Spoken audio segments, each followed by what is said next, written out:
मंडळी. तर नवरदेवाचा आमचा उत्तर दिशेकडून पश्चिमेकडे त्याच्यापाशी येऊन कसा तरी कोट पोहोचला. मग नवरदेव सजला आणि बसला कार्यक्रमाला. यांचा कार्यक्रम चालू असतापर्यंत सगळ्यांची तोंड गोड व्हायच्या आधी मी माझंच तोंड गोड करून घेतला. त्यांचा गोडवा आयुष्याला जाईल, पण आपलं तेव्हा तोंड कडू झालं तर मग काय करायचं. नवरीताईंना आमच्या घरात यायच्या आधीच बोनस खूप साठला होता, त्याच्यामुळे लाजून त्यांना पर नको झालं होतं. चाल कुणीतरी जपली म्हणायची. मग दोघांची हळवी मनी ज्या क्षणाच्या आतुरतेने वाट पाहत होती त्या बाकीचा माल मसाला बाजूला सारून एकदाची ती घडी समीरवाली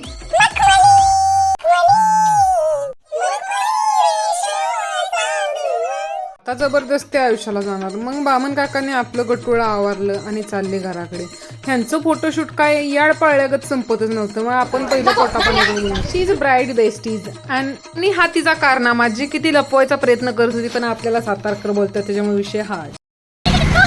नक्की मला आनंद झाला होता का नक्की थंडी वाजत होती का ट्रॅफिकमुळे याड लागलं होतं ते माझं मलाच कळतं. फायनली नवरदेवाची पाठवणी मी स्वतः करत घराचा रस्ता धरला. तर भेटूया नेक्स्ट ब्लॉग मध्ये.